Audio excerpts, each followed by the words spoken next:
அனைவருக்கும் காலை வணக்கம். இந்த டிராவல் பண்ணும்பொழுது எந்த இடத்துல பார்த்தாலும் தொடர்ச்சியாக road, bus, train, car, flight எல்லாமே ஃபுல்லாக இருக்கு. எல்லாரும் எங்கேயோ போயிட்டே இருக்காங்க. எப்பவுமே எனக்கு இது ஒரு கேள்வி மனசில் அடிக்கடி வரக்கூடிய ஒரு கேள்வி. இவ்வளோ பேர் எல்லா இடத்துக்கும் போகிறாங்களே, இவங்க எல்லாருக்கும் எங்கே போகணும் அப்படின்றது தெரியுமா அப்படின்ற ஒரு கேள்வி. ஒரு ஆங்கில அறிஞர் பல வருடங்கள் முன்னாடி நான் படித்தபோது அதில் சொன்ன ஒரு வார்த்தை எப்பவுமே மனசில் ஓடிட்டே இருக்கும். கிட்டத்தட்ட ஒரு 98% மக்கள் தங்களுடைய வாழ்க்கையில் எங்கே போகணுன்றது தெரியாமையே மடிந்து விடுகிறார்கள். அப்படி இருக்கக்கூடிய மனிதர்கள் அவங்களுடைய வாழ்க்கையில் ஒரு முறைதான் வாழ்கிறார்கள். உண்மையாக வாழக்கூடிய மனிதனானவன் எங்கே போகணுன்றதை கண்டுபிடிச்சதுக்கப்புறம் தான் வாழ்க்கையை ஆரம்பிக்குது. அது மாதிரி இருக்கிறவங்க 1-2% கூட இல்லை அப்படின்னு சொல்லி அந்த அறிஞர் ஆங்கிலத்தில் வேறு மாதிரி வரும். உங்களுக்கு அர்த்தத்தை நான் அதில் சொல்கிறேன். இப்போ நம்ம சஹஜ் மார்க்கில் வந்துட்டதுனாலேயே இந்த ஹார்ட்ஃபுல்னஸ் ப்ராக்டிஸ் பண்ணுறதுனால நம்ம எதுக்காக இங்கே வந்திருக்கோம், நம்மளுடைய குறிக்கோள் என்ன, அந்த குறிக்கோளுக்கு தேவையான பாதை என்னன்றது நமக்கு தெரியுமா அப்படின்ற ஒரு கேள்வி எப்பவுமே உண்டு. சாரிஜி மகாராஜ் அடிக்கடி சொல்லக்கூடிய ஒரு ஃபேமஸ் வார்த்தை, 100 அபியாசிகளை பார்த்து சஹஜ மார்க்கம்னா என்னன்னு கேட்டால் 110 டெஃபினேஷன் வரும் அப்படின்னு சொல்லுவார். அவங்களுக்கு எங்கே போகணுன்றது அவங்களுடைய மனசில். சில பேர் என்னுடைய மனசில் ஒரு சந்தோஷத்துக்காக வந்திருக்கேன், நிம்மதிக்காக வந்திருக்கேன். பல பேருக்கு எதற்காக இந்த ஆன்மீக பாதையில் வந்திருக்கிறோன்ற ஒரு தெளிவு இல்லை. அதனால தான் சாரிஜி மகாராஜ் அடிக்கடி சொல்வார், இந்த பயிற்சியில் நீ வந்துட்டதுனால எந்த விதமான இருமாப்பும் உனக்கு இருக்கக்கூடாது. நம்மளுக்கு நார்மலாக இந்த ஆன்மீக பயிற்சியில் வரவங்களுக்கெல்லாம் மற்றவங்களாம் பார்த்தா ஒரு மாதிரி இலக்காரமாக தெரியும். எங்கேயோ சுற்றிட்டு இருக்கான் பாரு, எதுக்காக வந்திருக்கோன்னே தெரியல. நமக்கே நம்ம எதற்காக இருக்கோன்றது. இப்போ நான் ஒரு ஆளுக்கு ஒரு கையில் ஒரு பேப்பரை கொடுத்து பேனாவை கொடுத்து இந்த ஹார்ட்ஃபுல்னஸ் பயிற்சியின் மூலமாக நீங்கள் எந்த இலக்கை அடைய போகிறீர்கள்ன்றதை எழுதி கொடுக்க சொன்னால் அநேகமாக இந்த ரூமில் வரக்கூடிய எல்லா பதில்களும் வெவ்வேறாக தான் இருக்கும். நம்மளுடைய நியமங்கள் 3வதுல பாபுஜி மகாராஜ் தெளிவாக சொல்லியிருந்தா கூட நமக்கு அந்த தெளிவு இருக்கா அப்படின்ற கேள்வி. இதனாலே தான் நமக்கு இப்போ வெளி உலகத்துக்கு போய் ஹார்ட்ஃபுல்னஸ் பயிற்சியை பற்றி பேசும் பொழுது ஒவ்வொரு வாலண்டியர் பேசும்போதோ இல்லை ஒவ்வொரு ப்ரிசெப்டர் கேண்டிடேட் பேசும்போதோ ஒவ்வொரு ப்ரிசெப்டர் பேசும்போதோ போகக்கூடிய மெசேஜ் ஆனது வேற மாதிரி போகுது. ஒரு பொருள் ஒன்றாக இருந்தால் அந்த பொருளினுடைய தன்மை ஒன்றாக இருந்தால் அந்த தன்மை எல்லாரும் ஒரே மாதிரி பேசணும். உள்ள தெளிவு இல்லாத பொழுது நம்ம பேசக்கூடிய வார்த்தைகளை வெளியில தெளிவு வருவதற்கு வாய்ப்புகள் ரொம்ப ரொம்ப கம்மி. நம்மளுடைய பாதையில் பார்த்தீங்கன்னா கடைசி 30-40 வருடங்களில் தமிழ்நாட்டில் மட்டும் 10-15 லட்சம் பேருக்கு மேலே செட்டிங் எடுத்திருக்காங்க. இன்னைக்கான ஆக்டிவாக இருக்கிறதுன்னு மொத்தமாக பார்த்தீங்கன்னா ஒரு 10-15,000 பேர் ஆக்டிவாக இருக்காங்க. அப்படின்னா மற்றவங்களாம் ஏன் விட்டுட்டு போனாங்கன்ற ஒரு கேள்வி வரும். அவங்களுக்கு பயிற்சியின் மேலே கோபமா, வேற யார் மேலே ஏதாவது வருத்தமா, இல்லை என்ன பிரச்சனை, மூல காரணம் என்ன அப்படின்றத நம்ம தேடி பார்த்தோம்னா அநேகமாக அவங்களுக்கு எதற்காக இந்த பாதையில் வந்தோன்ற ஒரு தெளிவு இருப்பதில்லை. அப்படின்னா என்னுடைய குறிக்கோள் ஒன்றாக தான் இருக்கணுமா, மாறக்கூடாதா அப்படின்ற போது தாஜி அதுக்கு ஒரு முறை அழகான ஒரு பதில் சொல்றார். இங்கே 10, 15, 20, 25 வயசு அந்த மாதிரி ஏஜ் குரூப் பசங்க இருக்காங்க. 65-70 வயசுக்கு மேலே இருக்கவங்களும் இருக்காங்க. ஒரு 3வது 5வது வயதிலிருந்து படிக்கக்கூடிய ஒரு மாணவன்கிட்ட போயிட்டு வாழ்க்கையில் நீ என்னவாகணும் அப்படின்னு சொன்னால் மிஞ்சி போனால் 5ஆம் கிளாஸ் படிக்கணும், 10ஆம் கிளாஸ் படிக்கணும்னு சொல்லுவான். 10ஆம் கிளாஸ் படிக்கணுன்ட்ட கேட்டால் +2ல் இந்த கோர்ஸ் எனக்கு எடுக்கணும், அந்த கோர்ஸ் முடிச்சதுக்கப்புறம் இந்த வேலையில் சேரணும், அதுக்கப்புறம் லைஃப்பில் செட்டில் ஆகணும், கல்யாணம், குழந்தை, தாஜி அதான் அடிக்கடி சொல்லக்கூடிய ஒரு வார்த்தை, நம்மளுடைய மார்க்கமே பார்த்தீங்கன்னா நம்மளுடைய குறிக்கோள்கள் நம்மளுடைய புரிதலுக்கும் நம்மளுடைய வளர்ச்சிக்கும் ஏற்றால் போல் மாறிக்கொண்டே இருக்கும். சேர்ந்த அன்னைக்கு ஒரு அபியாசி 3 சிட்டிங் எடுத்துட்டு போயிட்டு 13 பாயிண்ட் பற்றி பேசிங்கன்னா புரியாது. முதல்ல அவர்கிட்ட ப்ராக்டிஸ் பற்றி பேசுவோம். அதுக்கப்புறம் ஒன்னொன்னாக அவங்களுடைய வளர்ச்சி எப்படி இருக்கும். ஆனால் அதில் எல்லாத்துலேயுமே ஒரு முக்கியமான விஷயம், அட்லீஸ்ட் ஒரு குறிக்கோள் உங்களுக்கு தேவை. இப்போ உதாரணத்துக்கு இந்த மெயின் ரோடு இருக்குது. இந்த மெயின் ரோடில் நான் யாராவது இந்த ரோடு எங்கே போகுதுன்னு கேட்டால் முதல்ல நீங்கள் எங்கே போகணுன்னு கேட்பாரு. இந்த ரோடு இப்படி போனால் சென்னை, இந்த பக்கம் பெங்களூர், அதை தாண்டி அப்படியே மைசூர், அதுக்கப்புறம் அப்படியே மகாராஷ்டிரா, எங்கே வேணால் போகும். அந்த பாதையில் போக போக போக நம்மளுடைய தேடுதலுக்கு ஏற்றாற்போல் அந்த குறிக்கோளானது மாறிக்கொண்டே வரும். என்னுடைய பயிற்சி கூட பார்த்தீங்கன்னா என்னுடைய குறிக்கோளை சார்ந்தது. எனக்கு வெறும் லிபரேஷன் வேணும், மீண்டும் பிறவா நிலை வேண்டும் அப்படின்னு சொன்னால் அதற்கு தேவையான பயிற்சிகள் தாஜி அடிக்கடி டாக்ஸில் சொன்ன விஷயம். இந்த ப்ராக்டிஸில் நீங்கள் மேக்ஸிமம் 8 வருஷம் ப்ராக்டிஸ் பண்ணிங்கன்னா எல்லா சம்ஸ்காராஸும் போகக்கூடிய ஒரு நிலைமைக்கு நீங்கள் வரீங்கன்னு சொல்லி சொல்கிறார்.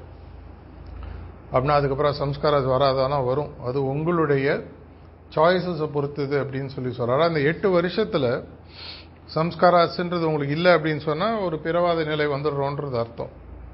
ஹார்ட்ஃபுல்னஸ் பயிற்சியில் சொன்னீங்கன்னா நீங்கள் ஹார்ட் ரீஜனை தாண்டி மைண்ட் ரீஜனுக்கு போகிறதுக்கு ரெடி ஆகிட்டீங்க, இல்லை போய் சேர்ந்துட்டீங்க. அதுக்கப்புறம் ஃபர்தர் ப்ரோக்ரஸ் வேணுமா வேணான்றது நீங்கள் முடிவு பண்ணணும். ஸோ நமக்கு முதல்ல நம்மளுக்கு இந்த மார்க்கத்தில் எதற்காக இருக்கிறோம். பாம்பே, மும்பை அப்படின்னு சொல்லக்கூடிய மாநகரத்துக்கு போனீங்கன்னா அங்கே மெட்ரோ சிஸ்டம், ட்ரெயின் சிஸ்டம் ரொம்ப க்ரௌடடாக இருக்கும். ஒரு ஸ்டேஷனில் நீங்கள் வாசலில் நின்னா போகிறோம், அவங்களே உங்களை ஒரு ஸ்டேஷன் உள்ள அழைச்சின்னு போயிட்டு ட்ரெயினில் ஏற்றி வேறு ஸ்டேஷனில் இறக்கி விட்றாங்க. அந்த அளவுக்கு கூட்டமாக இருக்கும். நம்மளுடைய வாழ்க்கையிலே நம்மளுக்கு தினசரி வாழ்க்கை அப்படிதான் நிறைய பேருக்கு நடந்துட்டு இருக்கு. கார்த்தால எழுந்துக்கிறோம், அப்படியே அந்த ரயிலில் ஏற்றி அந்த பக்கம் இன்னொரு பொட்டியில் ஏற்றி இன்னொரு ஊரில் இறக்குற மாதிரி சாயங்காலம் வரைக்கும் அப்படியே முடிஞ்சிருது. திரும்பி படுத்துக்கிறோம், கார்த்தால எழுந்துக்கிறோம், இப்படியே போயிட்டே இருக்கு. வெறும் ஒரு ரெப்பிட்டிஷன் ஆஃப் ஆக்டிவிட்டீஸாகவே இருந்துட்டு இருக்கு. ஆனால் எந்த ஊருக்கு போனோம், என்னுடைய முதல் ஊர் என்ன, அதுக்கு அடுத்த ஊர் என்ன, அதுக்கப்புறம் என்ன, இந்த தெளிவு இருக்கும்பொழுது தான் உங்களுடைய பயிற்சியில் உங்களுக்கு இன்னும் கொஞ்சம் தெளிவு வர ஆரம்பிக்கும். இதே தியானம், இதே சுத்திகரிப்பு, இதே பிரார்த்தனை. ஆனால் எப்படி போக போக உங்களுடைய புரிதல் மாறுகிறது. 1ஆம் கிளாஸில் படிக்கக்கூடிய மாணவன் கணக்கு சப்ஜெக்ட் படிக்கிறான்னு சொன்னால் அவன் படிக்கிறது வெறும் கூட்டல், கழித்தல், வகுத்தல், பெருக்குதல், இவ்வளோதான் இருக்கும். இதுலேயே 5ஆம் கிளாஸ், 10ஆம் கிளாஸ், பிஎஸ்சி இல்லை எம்எஸ்சி, அதுக்கு மேலே அவன் மேக்ஸ் படிக்கும்போது பார்த்தீங்கன்னா அந்த சப்ஜெக்டோட டெப்த் ஆனது இன்னும் ஜாஸ்தியாக போயிட்டே இருக்கும். அதே சப்ஜெக்ட், அதே கணிதம், அதே மாதிரி தான் ஆன்மீகமும். கார்த்தால நான் பண்ணக்கூடிய தியானமாக அது முதல் நான் சேர்ந்தபோது பண்ணதுக்கும் இப்போ பண்ணுறதுக்கும் பெரிய வித்தியாசங்கள் இருக்கும். தாஜி தன்னுடைய டாக்ஸில் பல இடங்களில் சொல்கிறார், லட்சக்கணக்கான கண்டிஷன்ஸ் இருக்கு, lakhs and lakhs of conditions are awaiting you இந்த ஜேர்னி அப்படின்னு சொல்லி சொல்கிறார். இதெல்லாம் எப்போ உங்களுக்கு கிடைக்குன்னா உங்களுடைய புரிதல் முதல்ல ஜாஸ்தியாகணும். பல வருடங்கள் முன்னாடி ஒரு ஃபங்க்ஷனரிஸ் மீட்டிங்கில் தாஜி எங்கள் எல்லாரையும் பார்த்து ஒரு கேள்வி கேட்டார். எதனால் நம்மளுடைய பயிற்சி நிறைய பேர் ஒத்துக்கிட்டு ஏன் இதுன்னு வேகமாக வளரவில்லை. இப்போ பல பேர் பல பதில்களை சொல்லிட்டு வந்தாங்க. இப்போ என்னை பார்த்து நீ என்ன நினைக்கிறேன்னு கேட்டபோது நான் சொன்ன பதில், நம்ம போய் நம்மளுடைய மார்க்கத்தை பற்றி பேசும் பொழுது நம்ம தியானத்தை பற்றி, சுத்திகரிப்பை பற்றி, பிரார்த்தனையை பற்றி, ஹார்ட்ஃபுல்னஸ்ன்னு பேசுகிறோம். இதுதான் பொருள், இதுதான் சர்வீஸ்ன்னு நினச்சி நம்ம பேசுகிறோம். ஆனால் அந்த பக்கம் உட்கார்ந்து இருக்கிறவங்க அதை பார்க்கறது இல்லை. அதை பேசுகிற நீ எப்படி மாறி இருக்கன்னு சொல்லி பார்க்குறாங்க. ஒரு தன்மை முன்னேற்றம், தன்மை மாற்றம், தன்மை முன்னேற்றம் வரும் அப்படின்ட்டு தியானத்தின் மூலமாக நடக்கும். நம்ம பேசும் பொழுது அந்த மாற்றமும் முன்னேற்றமும் உங்கள்கிட்ட வரலன்னு சொன்னால் உங்கள் பொருளை அவங்க தெரிஞ்சோ தெரியாமையோ எடை போடுறாங்க. இந்த பேசுகிற ஆள்கிட்டே எந்த விதமான மாற்றம் தெரியல. இந்த ஆள் நான் 5 வருஷம் முன்னாடி பார்த்துருக்கேன், 10 வருஷம் முன்னாடி பார்த்துருக்கேன்.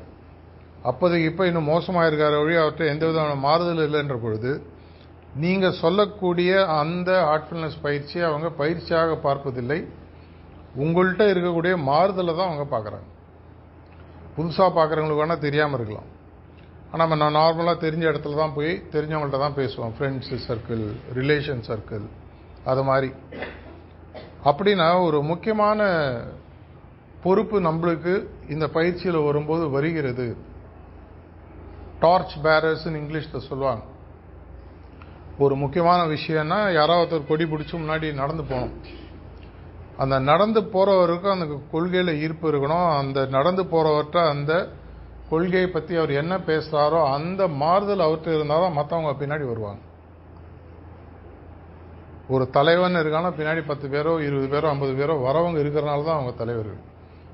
வெறும் அவங்களுக்கு ஒரு போஸ்ட் கொடுக்கறதுனால, ஒரு டெசிக்னேஷன் கொடுக்கறதுனால, நீங்கள் ஒரு ப்ரிசெப்டரோ, ஒரு சென்ட்ரல் கோஆர்டினேட்டோ, ஒரு டிசிஓ, இசட்சிஓ, ஆர்எஃப்ஓ போஸ்ட் கொடுத்தா நீங்கள் தலைவர் ஆகிட முடியாது. உங்கள் பின்னாடி 10 பேர் வரணும். 10 பேர் காசு கொடுத்தா வருவாங்க. அப்பேற்பட்ட ஃபாலோவர்ஸ் நம்மளுக்கு வேண்டாம். உங்களுடைய தன்மை மாற்றத்தை பார்த்து இந்த தலைமை பண்புகள் எனக்கும் வேணும், அந்த மாதிரி இருந்தால் தான் உங்களுடைய செயல்பாடுகள் அவங்கள ஈர்க்கும். அதுக்கப்புறம் தான் இந்த மார்க்கம் இன்னும் வேகமாக பரவும். எந்தெந்த சென்டர்லாம் ஹார்ட்ஃபுல்னஸ் வேகமாக பரவுகிறதோ அங்கே போய் நீங்கள் பார்த்தீங்கன்னா யாராவது 2-3 பேர் இந்த தலைமை பண்புகள், அவங்களுக்கு போஸ்ட் இருக்குன்ற அவசியம் இல்லை, அவங்க வாலண்டியராக கூட இருக்கலாம், அவங்கள்ட்ட அந்த மாறுதல்கள் தெரிய ஆரம்பிச்சிருக்கும். ஆட்டோமேட்டிக்காக அவங்க ஈர்க்க ஆரம்பிப்பாங்க. ஒரு மேக்னெட்டிக் எஃபெக்ட்னு சொல்லி ஒரு காந்த சக்தி அவங்கள்ட்ட ஆட்டோமேட்டிக்காக வர ஆரம்பிக்கும். இவரை மாதிரி இருக்கணும்பா, இவரை மாதிரி பேசணும், இவரை மாதிரி மாஸ்டர் வேலையை செய்யணும், அவர் மாதிரி ப்ராக்டிஸ் பண்ணணுன்றது புரிகிற அளவுக்கு நமக்கு தெரியலனாலும் வெளியில் இருக்கக்கூடிய அந்த ஈர்ப்புகள் பார்த்து நம்ம மாற ஆரம்பிக்கும். பல இடங்களில் போகும்போது அபியாசிகள் எல்லாரும் கேட்குற கேள்வி, எப்படி நம்மளுடைய மார்க்கத்தை நம்ம கொண்டு போக முடியும்? இப்போ ரீசெண்டாக நம்ம கொஞ்சம் மாதங்களாகவே பேசிகிட்டு இருக்கோம், இன்னும் அது முழுசாக போய் அந்த மெசேஜ் சேர்ந்துதான் தெரியல. டிசம்பர் 2024 ஒரு மீட்டிங்கில் தாஜியை பார்த்து பேசும்பொழுது, நாங்கள் ஆர்எஃப்ஸ்லாம் இருந்தபோது ஒவ்வொருத்தரும் என்ன பண்ணணும் அடுத்த வருஷத்துக்கு அப்படின்ற விஷயங்கள்லாம் பேச்சு வந்த பொழுது அவர் தமிழ்நாட்டுக்கு ஒரு குறிக்கோள், எவ்வளோ கிராமங்கள் இருக்குது அப்படின்னு கேட்டார். 17,000, கிட்டத்தட்ட 17,000 கிராமங்கள் இருக்குது. ஒரு கிராமங்களையும் ஒரு அபியாசியை உருவாக்கு முடியுமா அப்படின்னு கேட்டார். பண்ணலாம். எப்பவுமே சாரிஜி மகாராஜ் சொல்லார், பாபுஜி மகாராஜ்கிட்ட ஒரு வாயிலேருந்து ஒரு வார்த்தை வந்ததுன்னா மாஸ்டர் அந்த வேலையை முடிச்சுட்டு அந்த வேலையை நீ செய்யறதுக்கு உனக்கு ஒரு சான்ஸ் கொடுக்குறாரு. சாரிஜி மகாராஜ் அடிக்கடி எங்களுக்கு சொல்லக்கூடிய வார்த்தை, நீ செய்யலைன்னா வேற யாராவது செய்வான், நீ செஞ்சனா உனக்கு அதில் பங்கு. ராமர் லங்கைக்கு போகும்போது அந்த கட்டின பாலத்தில் அணில் அந்த கல்லை எடுத்து போட்டலான்னு போட்டாலும் அது வேலை நடந்துருக்கும். ஆனால் அந்த கல்லை எடுத்து போட்டதுனால அதனுடைய முதுகில் அந்த 3 கோடு இன்னைக்கும் இருக்கு. நம்புறீங்களோ இல்லையோ, அது ஒரு ஐதீகம். அதை மாதிரி மாஸ்டரோட வேலையை செய்யும் பொழுது என்னுடைய ஒரு சின்ன, இப்போ நான் இருக்கக்கூடிய இடம் மணப்பாக்கத்தில் பார்த்தீங்கன்னா இந்த பாபுஜி மெமோரியல் ஆஷ்ரம் இல்லை, அந்த புது ரெனோவேஷன் பண்ணி 99 இனாகரேட் பண்ணாங்க. நிறைய பேர் வந்திருப்பீங்க. பாபுஜி மகாராஜுடைய 100வது பிறந்த நாள் கொண்டாட்டு விழா. அப்போ கிட்டத்தட்ட ஒரு 2-3 வருஷங்கள் எதிர்க்க நான் இப்போ கார்டன் ஆஃப் ஆர்ட்ஸில் தான் இருந்தேன். ரொட்டீனில் எப்படின்னா கார்த்தால ஒரு 5 மணிக்கு எழுந்து தியானத்தை முடிச்சுட்டு 5:30லேருந்து 7:30 8 வரைக்கும் ஏதாவது ஒரு வேலை அங்கே செய்யணும். செஞ்சுட்டு அதுக்கப்புறம் வந்து ரெடியாகி ஆஃபீஸ் போகிறதோ மற்ற வேலைகள் எல்லாம். அதனால் எந்தெந்த இடத்துல எந்தெந்த கல் வச்சோம், எங்கே பெயிண்ட் அடித்தோம், எந்த இடத்துல பள்ளம் தோண்டணும், எந்த இடத்துல அது பார்க்கும்போது எனக்கு தெரியும் இந்த வேலையை நான் செஞ்சேன். நான் செய்யலைன்னா அந்த வேலை நடக்காமல் இருந்திருக்குமா? கண்டிப்பாக நடந்திருக்கும். எவ்வளோ பெய்ட் லேபரர்ஸ் இருந்தாங்க, எவ்வளோ பேர் வந்து செஞ்சாங்க. ஆனால் இன்னைக்கும் அந்த மெமோரியல் ஆஷ்ரமில் எங்கெங்கே என்னென்ன வேலை செஞ்சேன்னு என் மனசில் நல்லா பதிஞ்சுது. இதே மாதிரி உங்களுடைய ஊர்லேயோ, உங்களுடைய மாவட்டத்திலேயோ, உங்களுடைய ஜோன்லேயோ வரக்கூடிய அபியாசிகள் புதுசாக வரும்போது உங்கள் மனசில், ஓ நான் இவரை போய் பேசினதுனால இவர் சேர்ந்தார், நான் இவர்கிட்ட சஹஜ் மார்க்கை பற்றி ஹார்ட்ஃபுல்னஸ் பற்றி பேசினதுனால இவர் வந்தார், அவருக்கு நான் சிட்டிங் கொடுத்துருக்கேன், அவரை நான் என்னோட வண்டியில் சத்சங்கம் கழிச்சிட்டு போயிருக்கேன், அவருடைய ஆன்மீக பயிற்சியில், அவருடைய ஆன்மீக முன்னேற்றத்தில் உங்களுக்கு ஒரு சின்ன பங்கு இருந்ததுன்னா கூட, எப்பவுமே சொல்ற ஒரு திருவாரூர் தேரை பத்தி சொல்லுவாங்க, நீங்களாம் கேள்விப்பட்டிருக்கீங்க. ஊர் கூடி இழுத்தால் தேர் நகரும், 1000 பேர் இழுத்தாலும் நகரும், 990 பேர் இழுத்தாலும் நகரும். இப்பெல்லாம் மோட்டர் வச்சுட்டாங்க, யாரும் நகர்த்துவாங்க, தானா நகரு. அப்படின்னா எனக்கு உண்மையான ஈர்ப்பு இந்த பயிற்சியில் எப்போ வரும்? என்னுடைய குறிக்கோள் முதல்ல எனக்கு தெளிவா இருக்கணும். எதற்காக இந்த மார்க்கத்தில் நான் வந்திருக்கேன், என்னுடைய அல்டிமேட் அப்ஜெக்டிவ் என்ன, ஷார்ட் டேர்ம் அப்ஜெக்டிவ் என்ன, இந்த சிறு சிறு குறிக்கோள்களை அடைவதன் மூலமாக அந்த பெரிய குறிக்கோளை நான் எப்படி அடைய போகிறேன். இதை நான் லாஸ்ட் இயர் என்ன பசந்த்ல மாஸ்டர் பேசணும் கூட நான் பேசினபோது சொன்னேன். 2004-05 அந்த டைம்ல ஒரு தடவை மனப்பாக்கத்தில் நாங்களாம் உட்காந்து பேசிட்டு இருக்கோம். அப்படி திடீர்னு பார்த்தாரு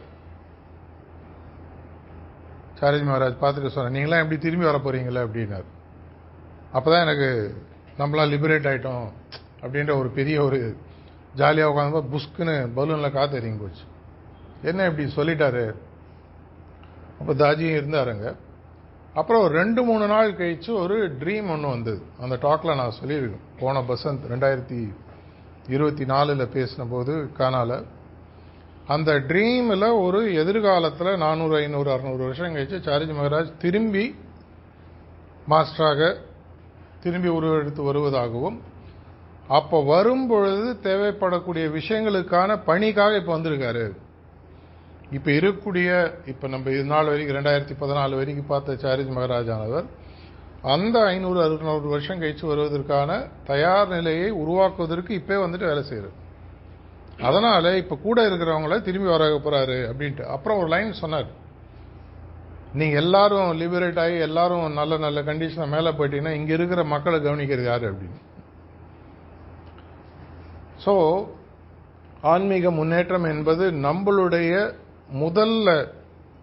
நம்மளுடைய சுய முன்னேற்றமாக தான் ஆரம்பிக்கும். எனக்கு ஒரு முன்னேற்றம் வேணும், எனக்கு ஒரு புரிதல் வேணும், எனக்கு ஒரு தன்மை மாற்றம் வேணும், எனக்கு ஒரு தன்மை முன்னேற்றம் வேணும் அப்படின்ட்டு தான் ஆரம்பிக்கும். ஆனா போக போக போக மெதுவாக பார்த்தீங்கன்னா என் கூட இருக்கிறவங்க எல்லாரும், சாரஜி மகாராஜ் அடிக்கடி சொல்லக்கூடிய வார்த்தை, 1000 பேர் இருக்கக்கூடிய ஊர்ல ஒரே ஒருத்தன் பணக்காரா இருந்தா நான் வாழ்க்கை காலி அப்படின்னு. போறோம் வரவங்களாம் அவன் மேல கல்லெறிஞ்சுனே இருப்பாங்க. வாயாலேயோ பேச்சாலேயோ ஆக்சுவலா கையாலேயோ செய்கையாலேயோ பொறாமை. இது எல்லாரும் பணக்காரங்கிட்ட யார் மேலேயும் யாருக்கும் பிரச்சனை இல்லை, எல்லாரும் ஏழையாவா இருந்துடணும். இந்த 2 கண்டா நிலைமை ரொம்ப கஷ்டம். இதே மாதிரி ஒரு 2-3 பேர் மட்டும் தியானம் பண்ணி 2-3 பேர் மட்டும் கடவுள்கிட்ட நிலையை முழுமையாக உணர்ந்து அந்த நிலைமைக்கு வரும் பொழுது மற்றவர்கள், புத்தர் சொன்ன வார்த்தை நீங்க எல்லாம் படிச்சிருக்கலாம், அநேகமாக தெரியும். அவரை கேட்டதா சொல்லுவாங்க, நீங்க எவ்வளவு நாளைக்கு இருப்பீங்கன்ற போது, இந்த உலகத்தில் இருக்கக்கூடிய கடைசி மனிதன் லிபரேட் ஆகி நிர்வாண நிலையை அடைந்து போகும் வரை நான் இங்க இருப்பேன் அப்படின்னு சொன்னதா புத்தரை பத்தி சொல்லுவாங்க. அப்படின்னா அவருக்கு மனிதர்கள் மேல் எவ்வளவு கரிசனம் இருக்கணும், இந்த ஆன்மாக்கள் மேல் அவருக்கு எவ்வளவு கரிசனம் இருக்கணும். அதே மாதிரி ஒரு எண்ணம் எனக்கு வரும்பொழுது என்னை சுற்றி இருப்பவர்கள் எல்லாருமே இப்படி எங்க போறோம்னு தெரியாம சுத்திட்டு இருக்காங்க. அங்கதான் நான் ஆரம்பிச்சேன். அப்ப எனக்கு அவங்கள பார்த்து சொல்லணும், அவங்க இந்த மார்க்கத்தில் சேரணுன்றதுக்காக இல்லை. எப்போ இந்த 2024 டிசம்பர்ல நான் பேசும்போது நான் சொன்ன மாதிரி அப்பதான் இந்த ப்ராஜெக்ட் 17Kன்றது உருவாச்சு. 17,000 கிராமத்திலையும் அட்லீஸ்ட் ஒரு அபியாசி ஒரு SNP கேண்டிடேட்டாவது வரணும். அது பிகினிங், அதுதான் முடிவானா இல்லை, இன்னும் பல தூரம் போகணும். தமிழ்நாட்டில் இருக்கிறவங்க எல்லாரும் இந்த பயிற்சியை செய்யணும். இப்போ கூட ரீசெண்டாக ஒரு சென்டர் விசிட்ல பேசிட்டு இருக்கும்போது ஒருத்தர் கேட்டார், 8 கோடி மக்களும் தமிழ்நாட்டில் அபியாசி ஆகிட்டேன்னா உங்களுக்கு போருமான்னு. கண்டிப்பாக போகிறோம். அப்போ தான் இன்னும் நிறைய பிரச்சனை வரும். அவனுக்கு ஆசிரமம் கட்டணும், அவனுக்கு 1008 பிரச்சனைகள் இருக்கும், அவன் குழந்தைக்கு பேர் வைக்கணும், அவங்க அப்பா அம்மாவுக்கு உடம்பு சரியில்லாமல் போகும். இது எல்லாத்தையும் எங்கே நிற்பான், மாஸ்டர் எடுத்து நிற்பான். பார்க்க முடியுமா தெரியாது. 10,000 பேர் இருக்கும்போதே பார்க்கறது கஷ்டமா இருக்கு, 8 கோடி பேரும் சேர்ந்துட்டாங்கன்னா. ஆனால் ஏதோ ஒன்று வரும். ஒவ்வொரு பிரச்சனைகள் வரும்பொழுதும் புது புது பரிணாமங்கள் நம்ம மனசுல உருவாகும். அதற்கு தேவையான உலகத்தில் இருக்கிற அநேகமாக எல்லாருமே பார்த்தீங்கன்னா கடவுள் நம்பிக்கை உள்ளவர்கள் தான். எத்திஸ்ட்னு சொல்லி கொஞ்சம் பேர் இருந்தா கூட அநேகமாக எல்லாருக்கும் ஒரு கடவுள் நம்பிக்கைன்றது இருக்குது. சில பேர் அதை பயிற்சியாக மாற்றுகிறார்கள். அதை இன்னும் தீவிரமாக இறங்கும்போது அது ஆன்மீக தேடலாக மாறுகிறது. அது இன்னும் டீப்பாக போகும்போது எல்லா இடத்துலையும் இருக்கக்கூடிய கடவுளானவர் தூணிலும் இருப்பார், துருவும் இருப்பார், என்னுடைய இதயத்திலும் இருப்பார்ன்றதை புரிஞ்சுட்டு அதுலேருந்து இந்த தியான மார்க்கத்துக்கு வந்து நம்ம வரோம். இவ்வளோ கதை எதுக்காக அப்படின்னு சொல்லி கேட்டிங்கன்னா, இந்த மார்க்கத்தில் எனக்கு 2 முக்கியமான பொறுப்பு இருக்கு. முதல் பொறுப்பு என்ன கவனிச்சுக்குது, என்னுடைய ஆன்மீக முன்னேற்றம் மாஸ்டரை சந்தோஷப்படுத்தும்படி இருக்கிறதா. ரீசெண்டாக ஒரு அபியாசி என்ன மனப்பாறையில் கேட்டார், ஏங்க மாஸ்டருக்கு சந்தோஷம் இல்லாத நிலைமையும் இருக்குமான்னு. அது உனக்கு புரியறதுக்காக சொல்றதுப்பா. ஏன்னா சார்ஜ் மகாராஜ் பாபு அதை பற்றி அடிக்கடி சொல்வார். யாராவது ஏதாவது ஒரு ஹியூமன் லெவலில் பிரச்சனை கேட்டால் அவருடைய நிலையிலிருந்து இறங்கி வந்து அதை புரிஞ்சுட்டு பதில் சொல்லிட்டு திரும்பி அந்த நிலைமைக்கு அவர் போவாராம். ஹாப்பினஸ் அப்படின்றதே பார்த்தீங்கன்னா ஸ்டேட் ஆஃப் டுவாலிட்டி. எங்கே சந்தோஷத்தை தேடுகிறீங்களோ அங்கே துக்கமோ சந்தோஷமற்ற நிலைமையோ இருக்குன்னு அர்த்தம். இதை துவந்தங்கள் சொல்லுவாங்க. இதை தாண்டிய நிலையில் இருக்கக்கூடிய மாஸ்டருக்கு அப்படின்னா சந்தோஷன்றது தேவையா? அவருடைய ஒரிஜினல் ஸ்டேட்டில் அதெல்லாம் ஒன்றுமே டசன்ட் மேக் எனி டிஃப்ரென்ஸ் அப்படின்னு இங்கிலீஷில் சொல்லலாம். அவரை பொறுத்த வரைக்கும் இதெல்லாம் ஒன்றும் எந்த விதமான பாதிப்பும் இல்லை. நம்முடைய புரிதலுக்காக இப்போ வீட்டில் அம்மா இருக்காங்க, ஒரு 5-6 குழந்தைகள் இருக்குது. ஒரு குழந்தை 1ஆம் கிளாஸ், ஒரு குழந்தை 5ஆம் கிளாஸ், ஒரு பொண்ணு 10ஆம் கிளாஸு, ஃபர்ஸ்ட் பையனுக்கு கல்யாணம் ஆயிடுச்சு. ஒருத்தருடைய வாழ்க்கையை கேட்டாற்போல் அவங்க அம்மா அவங்கள்ட்ட வேறு வேறு மாதிரி பேசுவாங்க. இப்போ அம்மா சந்தோஷமாக இருக்காங்க. உங்களுடைய நிலைப்பாடை தாண்டி அவங்களுடைய சந்தோஷம்ன்றது வேற. உங்க மேல இருக்கிற அக்கறையினால அந்த சந்தோஷம்ன்றது உங்களுக்கு ஒரு அர்த்தத்தை கொடுக்குது வாழ்க்கையில். இது உங்களுக்கு புரியும் போது எனக்கு பல வருடங்கள் முதல்ல புரியாம இருந்தது. நான் எதுக்கு மாஸ்டர் சந்தோஷப்படுத்தணும் அப்படின்னு ஒரு சந்தோஷம் இல்லாமல் இருக்காரு. அப்படி இருந்தவர் எப்படி மாஸ்டரா இருக்க முடியும் இப்படிலாம் நான் ஒரு காலத்தில் கேட்டிருக்கேன். அப்புறம் புரிய ஆரம்பிக்குது, அப்சல்யூட் மாஸ்டர்லினஸ் வேற, எனக்கும் அவருக்கும் இருக்கக்கூடிய அந்த ஒரு எக்ஸ்சேஞ்ச் அப்படின்னு சொல்லுவாங்க, எனக்கு அவருடைய பரிவர்த்தனைகள் அது வேற.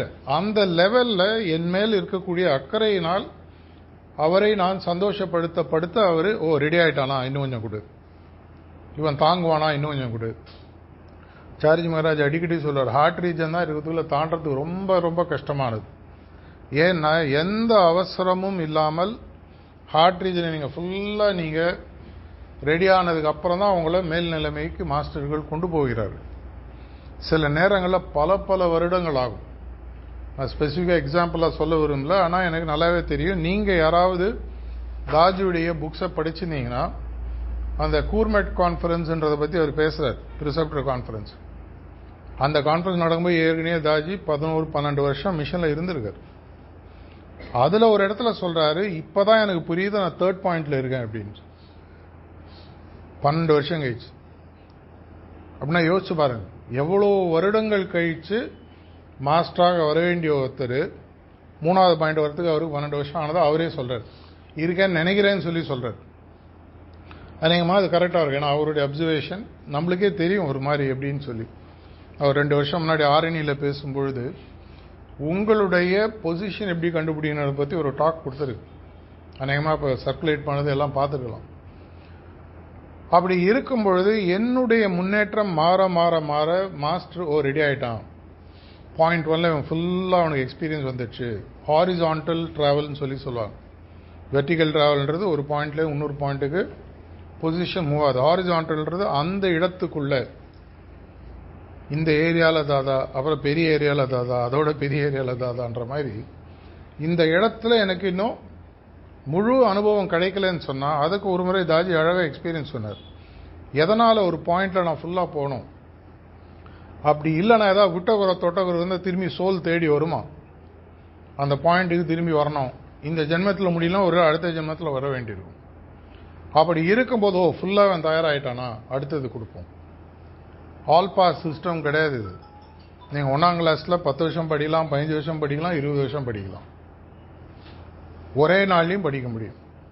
உங்களுடைய ஆளுமை தன்மை எந்த அளவுக்கு, ஸ்பிரிச்சுவல் அனாட்டமி புக்கு எவ்வளவு பேர் படிச்சிருக்கீங்கன்னு தெரியல, ஒவ்வொரு புள்ளியினுடைய தன்மையும் அந்த புள்ளியை நீங்க எப்ப மாஸ்டர் பண்றீங்கன்ற தன்மையும் அந்த புக்கில் தெளிவாக விளக்கம் கொடுத்துருக்காங்க. நீங்கள் வச்சு படித்து பாருங்கள். தமிழாக்கம் அநேகமாக வந்திருக்கும், வரணும், வந்துட்டு இருக்கு. அந்த புக்கு படிக்கும்போது உங்களுக்கு தெரியும் எதனால் நான் இங்கே இருக்கேன், எனக்கு இன்னும் எவ்வளோ நாள் இதில் நான் போகணும், இன்னும் எவ்வளோ தூரம். அப்படி போகும்பொழுது நான் முதல்ல சொன்ன மாதிரி உங்களுடைய தனி முன்னேற்றம், உங்களுடைய ஆன்மீக முன்னேற்றம், உங்களுக்கு ஒரு நேரத்தில் உங்களுக்கு ஒரு சந்தோஷம் வரும். எனக்கு வந்தாச்சு, தேவையான அளவு எனக்கு ஆளுமை இருக்கு. அப்பொழுது யாம் பெற்ற இன்பம் பெருக வையம் மற்றவங்களுக்கு கொடுக்காது. இந்த ப்ராஜெக்ட் 17K ரிவர்ஸ்லையும் இதை பார்க்கலாம். பொதுநலம் அப்புறம் சுயநலம், இல்லை சுயநலத்துக்கு அப்புறம் பொதுநலம். உங்களுடைய வாழ்க்கையை பார்க்கும் விதத்தை பொறுத்து நீங்கள் இந்த குறிக்கோளை மாற்றிக்கலாம். சில பேர் சொல்லுவாங்க எனக்கு பொதுநலம் முக்கியம். பொதுநலம் ஒரு தடவை தாஜி பியூட்டிஃபுல்லாக சொன்னார். ப்ரேயர் பண்ணுவதற்கு சிறந்த வழி என்னன்னு யாரோ கேட்டபோது, எந்த ப்ரே பண்ணாலும் அது உலகத்தில் எல்லாருக்கும் கிடைக்கணும்னு ப்ரே பண்ணிக்கோ. ஏன் அப்படின்னா எல்லாருக்கும் ப்ரே பண்ணுவோம், நீ அதில் இருக்கல. ஆனால் உனக்கு மட்டும் ப்ரே பண்ணும்போது மற்றவங்களுக்கு கிடைக்காமல் போனால் அவங்களுக்கு உன் மேலே ஒரு பொறாமை வரும், வைத்தறிச்சல் வரும். அப்படின்னா உண்மையான புத்திசாலி என்ன பண்ணுவான், எது ப்ரே பண்ணாலும் மழை பெய்யணுமா எல்லாருக்கும் பெய்யட்டும், நல்ல மார்க் வாங்கணும் எல்லாரும் 100க்கு 100 வாங்க, ஏன் நான் மட்டும் வாங்கணும். கார் நாளைக்கு எக்ஸ்ட்ரா காரு வித்தா கார் மேனுஃபேக்சர் வேணா நான் சொல்ல போகிறேன், எவ்வளோ வேணுமோ பண்ணி கொடுப்பாங்க. எல்லாருக்கும் வேணும், எல்லோரும் எல்லாமும் பெற வேண்டும், இங்கு இல்லாமை இல்லாத நிலை வேண்டும் பாடிய ஊர் தானே இது. இப்படி எனக்கு இருக்கக்கூடிய இந்த ஆன்மீக சொத்தானது எனக்கு மட்டும்தான் இருக்கணுமா? இது புரிதல் சரியாக வரும் பொழுது நீங்க உண்மையாகவே உலகத்தின் மேல் அக்கறை காட்ட ஆரம்பிங்க. என்னை பொறுத்தவரை உண்மையான தன்மை மாற்றம் ஆன்மீக முன்னேற்றத்தை பொறுத்த வரைக்கும் எனக்கு எது என்னோட மாஸ்டர் கொடுத்தாரோ அது இந்த உலகத்தில் எல்லாருக்கும் போய் சேரணும். எப்படி புத்தர் சொன்னாரோ அந்த நிலைமைக்கு நம்ம வரணும். இதற்காக தான் நம்மளுக்கு பல வழிகளில் அவருடைய பணியை செய்வதற்கு வாய்ப்புகள் மீண்டும் மீண்டும் கொடுத்துட்டே இருக்கார். நம்ம எல்லாருக்குமே லைஃப்பில் பிறந்ததுலேருந்து இந்த வயது வரைக்கும் நிறைய பேர் தெரியும். நம்மளுடைய குறிக்கோள் அட்லீஸ்ட் தமிழ்நாடு ஹார்ட் ஃபிட்னஸ் பொறுத்த வரைக்கும் என்ன வச்சுருக்கோம் அப்படின்னு பார்த்தீங்கன்னா, அட்லீஸ்ட் தமிழ்நாட்டில் இருக்கிறவங்க அத்தனை பேருக்கும் ஹார்ட் ஃபிட்னஸ் பயிற்சினா என்னன்னாது தெரியும். முதல் படி அதுதான். இந்த பொருள் இதுதான், நான் வாங்குறேனா இல்லையா அது என்னுடைய வேலை. ஆனால் இந்த பொருள் இதுதான்றது தெரியும் பொழுது கொஞ்ச நாள் கழிச்சு அவனுக்கு தோணும், ஓ இவ்வளோ பேர் இதை பற்றி பேசிட்டே இருக்காங்களே, ஏதாவது இருக்குமோ. நம்ம எவ்வளோ பர்சனல் லைஃப்பில் ட்ரெஸ் வாங்குகிறோம், நகைகள் வாங்குகிறோம், வீட்டுக்கு தேவையான பல கன்சியூமர் குட்ஸ் வாங்குகிறோம், ஏதோ ஒரு பிராண்டை தேடி போய் எடுக்கிறோம் இல்லையா. ஏன்னா எல்லாரும் அதை பற்றி பேசுகிறாங்க, ஃபீட்பேக் நல்லா இருக்குது, பாசிட்டிவாக இருக்குது. நெகட்டிவ் ரொம்ப கம்மியாக சொல்கிறாங்க, சர்வீஸ் நல்லா இருக்குன்னு சொல்கிறாங்க, எங்கே போனாலும் சர்வீஸ் சென்டர் இருக்குன்னு சொல்கிறாங்க. நம்மளோடதில் சர்வீஸ் சென்டர் என்னன்னு பார்த்தீங்கன்னா ஹார்ட் ஃபிட்னஸ் மெடிடேஷன் சென்டர் தான் நம்ம சர்வீஸ் சென்டர். சிட்டிங் கொடுக்குற ப்ரிசெப்டர் தான் டெக்னீஷியன்ஸு. இவங்கெல்லாம் வர வர வர வர இந்த பொருள் எங்கே வேணா இருக்குது அப்படின்ற போது மக்கள் மெதுவாக தேட ஆரம்பிக்கிறாங்க. இப்போ ரீசெண்டாக யாரோ ஒருத்தர் ஒரு ரிப்போர்ட் ஒன்று காமிச்சார். ஆல் இண்டியா லெவலில் மெடிடேஷன் கூகுளில் தேடினா நம்ம பேர் ஃபர்ஸ்ட் வரல அப்படின்னு காமிச்சார். ஏன்னு சொல்லி பார்த்தீங்கன்னா நம்ம அந்த அளவுக்கு கூகுள் மேப்பில் இல்லை. கூகுள் மேப்பில் எப்படி இருக்கணும் அப்படின்னு சொல்லி பார்த்தீங்கன்னா, உங்களுடைய வீடு, இப்போ நீங்கள் ஒரு அபியாசி, என்னுடைய வீடை ஹார்ட் ஃபுல்னஸ் தியான மையம் அப்படின்னு ரெஜிஸ்டர் பண்ணிட்டா கூகுள் மேப்பில் போய் உட்காந்துக்கும். இது பண்ணுறதுக்கு எவ்வளோ நேரம் ஆகும்? மேக்ஸிமம் 3-4 நிமிஷம். எப்படி பண்ணணும்ட்டு திரும்பி திரும்பி திரும்பி திரும்பி நம்ம டெக்னிக்கல் செஷன் போட்டு பண்ணிகிட்டே இருக்கும். ரொம்ப ரொம்ப ரொம்ப சிம்பிளான விஷயம். இதை திரும்பி போன வாரம் கூட எல்லா ஃபங்க்ஷனரைஸ் பண்ணோம், இந்த சாட்டர்டே பண்ண போகிறோம். அதில் போயிட்டு உங்களுடைய பேரை பதிவு பண்ணி என் வீட்டில் தியான மையம் நடக்குதுன்னு நீங்கள் சொல்லிட்டா போகிறோம். சார் யாருமே எங்கள் வீட்டில் ப்ரிசெப்டர் இல்லையா, அதுக்கு வழிமுறைகள் இருக்குது, அது என்னன்றது உங்களுடைய ஃபங்க்ஷனரிஸ் சொல்லுவாங்க. இல்லைன்னா இதுக்கு முடிஞ்சதுக்கப்புறம் நான் வேணாலும் திரும்பி சொல்கிறேன். அது போடும்போது கூகுள் மேப்பில் போய் உங்களுடைய அட்ரஸ் ஆனது தியான மையமாக உட்காரும். அப்போ என்ன பண்ணுவாங்க, டெக்னாலஜி கொஞ்சம் தெரிஞ்சதுன்னா சர்ச் இன்ஜின் ஆப்டிமைசேஷன் எஸ்இஓன்னு சொல்லுவாங்க. அது பண்ணும்பொழுது அதில் ஒரு 10, 20, 30 வார்த்தைகளில் ஒருத்தர் போய் தேடுவார். எனக்கு ஸ்ட்ரெஸ் இருக்கு, எனக்கு அமைதி வேணும், எனக்கு ஏதாவது ரிலாக்ஸேஷன் வேணும், இதை மாதிரி ஒரு 10-15 வார்த்தைகள் அவங்க தேடுவாங்க. அது தேடும் பொழுது ஒரு பக்கத்தில் எந்த மையம், இடம் அதை சொல்லிக் கொடுக்கறது இருக்கோ அதை முதல்ல காட்டும். நம்ம அந்த அளவுக்கு இல்லாததுனால நம்ம பேர் வரமாட்டேங்குது. பல மார்க்கங்கள் பேர் வருது. நான் பேர் சொல்லணும், அவங்களுக்கு தான் மேலே வருது. ஏன்னா அவங்கள என்ன பண்ணியிருக்காங்கன்னா, அங்கங்க மெடிடேஷன் சென்டர் ஏதாவது ஒரு சென்டரை போட்டுட்டு கூகுளில் போய் ரெஜிஸ்டர் பண்ணி வச்சிட்டாங்க. ஸோ தேடும்பொழுது நியரஸ்ட் 1/2 கிலோமீட்டரில் ஃபஸ்ட்டு என்ன இருக்குது, 200 மீட்டரில் ஃபஸ்ட்டு என்ன இருக்குது, அதை தேடி அவங்களுக்கு சர்ச்சில் காட்டும். கூகுள் நம்ம நார்மலாக என்ன பண்ணுவோம், 10,000 பேஜ் வந்தாலும் முதல் பேஜில் வர 3ல் ஏதாவது ஒன்றை போய் கிளிக் பண்ணுவோம். அதை கிளிக் பண்ணிவிட்டு அதில் இருக்கிற நம்பருக்கு ஃபோன் பண்ணுவோம், இல்லை அந்த அட்ரஸில் போய் பார்ப்போம். அங்கே என்ன அவங்க சொல்கிறாங்களோ அதை முதல்ல நம்மளுக்கு எதை தேடுறோன்னு நம்மளுக்கு தெரிய போகிறது. எவ்வளோ பேருக்கு சகஜமாக இருக்க கொடுக்கறது, இருப்பதற்குள் உயரிய குறிக்கோள், அதை தவிர வேறு எதுவும் தேடக்கூடாது தெரிஞ்சுன்னா அவன் கூகுளில் போய் பார்க்குறேன், நேரடியாக அவங்கள்ட்டே வந்திருக்கோம். அப்படி இருக்கும் பொழுது என்னுடைய வீடு இன்னைக்கு கிட்டத்தட்ட ஒரு 15,000 அபியாசிகள் ஆக்டிவாக இருக்காங்க. 1.7 லட்சம் பேருக்கு ஐடி கார்டு தமிழ்நாட்டில் கொடுத்துருக்கோம். இந்த 15,000 பேரும் கம்பல்சரியாக அவங்களுடைய வீட்டு அட்ரஸை ரெஜிஸ்டர் பண்ணாங்கன்னா போதும். உங்கள் வீட்டுக்கு யாராவது சிட்டிங் வந்தாங்கன்னா ஒன்றுமே இல்லை, மாஸ்டர் கிளாஸ் எடுத்து ப்ளே பண்ணால் போகிறோம். அதுக்கு நேற்றுக்கு ஒரு ஈவெண்ட் ஒன்று ஆரம்பிச்சிருக்காங்க. நாளைக்கு அநேகமாக அனௌன்ஸ் பண்ணுவாங்க. எல்லா சென்டர்லையும் எல்லா இசட்சிஸ்க்கும் ஃபங்க்ஷனரிஸ்க்கும் அதை ஃபார்வர்ட் பண்ணிடுவோம். என்னுடைய வீடு ரெஜிஸ்டர் பண்ணி யாராவது கேட்குறேன், ஐயா எனக்கு தியானம் வேணும், வரவருக்கு மாஸ்டர் கிளாஸ் தமிழ்லையோ இங்கிலீஷ்லையோ ப்ளே பண்ணிங்கன்னா ஃபஸ்ட்டு, செகண்ட், தேர்ட் செட்டிங் முடிஞ்சிடும். இல்லையா ஹார்ட்ஃபுல்னஸ் ஆப்பில் போய் கொடுங்க. உங்கள் வீட்டுக்கிட்ட ப்ரிசெப்ட் இருந்தால் அவரை கூப்பிட்டு கொடுக்க சொல்லுங்கள். இப்போ வெர்ச்சுவல் ரெஜிஸ்டர்னு போட்டு அடுத்த வாரம் திரும்பி லான்ச் பண்ண போகிறோம். இது வரைக்கும் ஒரு 200 ப்ரிசெப்ட் ரெஜிஸ்டர் பண்ணியிருக்காங்க. ஒரு கூகுள் லிங்க் பர்மனெண்ட்டாக கொடுத்துருவோம். அந்த லிங்க்கில் போய்ட்டு எப்போ நீங்கள் லாகின் பண்ணாலும் ஒரு ப்ரிசெப்டர் லைவாக ஸ்க்ரீனில் வெயிட் பண்ணிகிட்டு இருப்பார். அவருக்கு என்ன பண்ணான்னு அவருக்கு தெரியும்.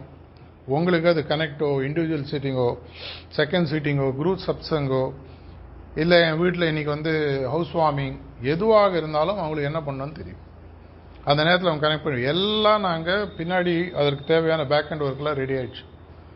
அப்படின்னா என்னுடைய வேலை என்ன, முதல்ல நான் ஒன்றுமே பண்ணுவேன், என் ப்ராக்டிஸ் ஒழுங்காக நடக்குதா. நீங்களே உங்களை அடிக்கடி மாஸ்டர் அந்த அஷ்டாங்க யோகாவில் அந்த 2 ஸ்டெப்பை பற்றி அடிக்கடி சொல்கிறார், பிரத்யாகாரா, தாரணா. டெய்லி உங்களே நீங்கள் கேட்டுங்க, என்னுடைய ப்ராக்டிஸில் நீங்கள் ஹாப்பியாக இருக்குண்ணா. எவ்வளோ நேரம் தியானம் பண்ணுறீங்கன்றது முக்கியம் இல்லை, சரியாக நன்றாக டீப்பாக போய் தியானம் பண்ணுறோமா. ஸ்விம்மிங் பூல் ஒரு அடி தண்ணியில் இறங்கி நின்று 1/2 மணி நேரம் நிற்கலாம்.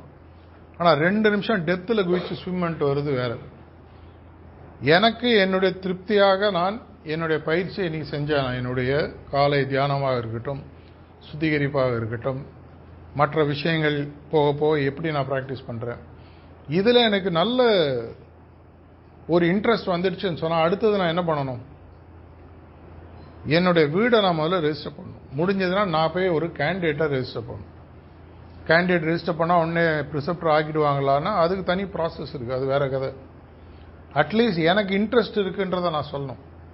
அப்படி சொல்லும் பொழுது என்ன ஆகும் அப்படின்னு சொல்லிங்கன்னா ஆட்டோமேட்டிக்காக மக்கள் நம்மளை தேடி வர இருப்போம். இன்றைக்கும் ஒரு ப்ராடக்ட் நல்லா விற்குதுன்னா அதனுடைய மார்க்கெட்டிங் ஆக்சுவலாக 0வாக இருக்கணும்னு சொல்லுவாங்க. அதை பற்றி யாரும் பேசக்கூடாது, மக்களுக்கு தெரியணும் இங்கே தான் இருக்குது, ஆட்டோமேட்டிக்காக போகும். தமிழ்நாட்டில் 1008 கோயில் இருக்குது. யாராவது கோயில் போயிட்டு கூகுள்லையோ சோஷியல் மீடியாவில் அட்வர்டைஸ்மெண்ட் பண்ணுறாங்களா, இன்ஸ்டா ரீல் போடுறாங்களா, அங்கே போயிட்டு வரவங்க போட்டுக்கலாம். ஒரு தில்லை நடராஜரோ இல்லை மதுரை மீனாட்சியோ என்னை பாருங்கள் யாராவது கோயிலில் சொல்கிறாங்களா, கிடையாது. ஏன் போகிறோம், நமக்கு அது அங்கே இருக்குன்னு தெரியும். அதை போன்ற ஒரு நிலை வரும்பொழுது ஆட்டோமேட்டிக்காக நான் முதல்ல சொன்ன மாதிரி அங்கே எங்கே சுற்றுறாங்களோ எங்கே சுற்றணுன்றதை கண்டுபிடிச்சிடுவாங்க. அந்த ஒரு நிலைக்கு வரணும்னு சொன்னால் தாஜி அடிக்கடி சொல்கிற மாதிரி ஹார்ட்ஃபுல்னஸ் அப்படின்ற இந்த மூமெண்ட் ஆனது ஒரு சுதந்திர போராட்டம் மாதிரி மாறணும். உண்மையான சுதந்திர போராட்டத்தினுடைய வெற்றி பார்த்தீங்கன்னா 1930களில் மக்கள் அதில் சேர ஆரம்பிச்சோம். அது வரைக்கும் தலைவர்கள் தான் நிறையா இருந்தாங்க. மக்கள் அதில் சேர சேர சேர என்ன ஆச்சுன்னா விலையனுக்கு சூடு ஜாஸ்தியாக ஆரம்பிச்சது. இங்கே இருக்க முடியல, கிளம்பிட்டாங்க. ஏன்னா எங்கே போனாலும் எல்லாரும் கொடி தூக்கின்னு எதா கத்துறான், அங்கங்கே ஏதோ ஒரு கோஷம் போடுறாங்க. அட்லீஸ்ட் நான் அதை பார்த்ததில் என்னுடைய தாத்தாட்டிலேயும் அந்த கேள்விங்கானம் எனக்கு இருக்குது. எங்கே போனாலும் அவன் மேலே எதிர்ப்பு, எங்கே போனாலும் அவனை பற்றி திட்டுறது அப்படின்னு ஆட்டோமேட்டிக்காக இங்கே இனிமேல் இருக்க முடியாது. அதை மாதிரி அத்தனை அபியாசிகள் எல்லாருமே யாரோ ஒருத்தர் செஞ்சு உலகம் மாறணும்னு நினச்சா மாறப்போகுது. என்னை முதல்ல மாற்றிக்கணும், உலகத்தை மாற்றிக்கணும். இந்த பாதை அனைவருக்கும் எவ்வளோ சீக்கிரம் போதோ அந்த அளவுக்கு உலகத்துக்கு நல்லது. இன்னைக்கு இருக்கக்கூடிய காலகட்டத்தில் தேவைகள் ரொம்ப ஜாஸ்தியாக இருக்கு. நிம்மதி இல்லாத உலகம், காழ்ப்புணர்ச்சி ஜாஸ்தியாக இருக்கக்கூடிய உலகம், போதைப் பொருட்களுடைய ஆக்கிரமிப்பு ஜாஸ்தியாக இருக்கக்கூடிய உலகம். இந்த மாதிரி நேரத்தில் கண்டிப்பாக இந்த மாதிரி ஒரு ஆன்மீக வெளிச்சம் எல்லாருக்கும் தேவைப்படும். அனைவரும் நிறைய இன்னும் எஃபர்ட் எடுத்து பெரிய லெவலில் இந்த மூமெண்ட்டை எடுத்துகிட்டு போனோம். மாஸ்டருடைய தமிழ்நாட்டுக்கு கொடுத்துருக்கிற குறிக்கோள் சீக்கிரமாக நிறைவேறுன்ற பிரார்த்தனையுடன் முடித்துக் கொள்கிறேன். நன்றி, வணக்கம்.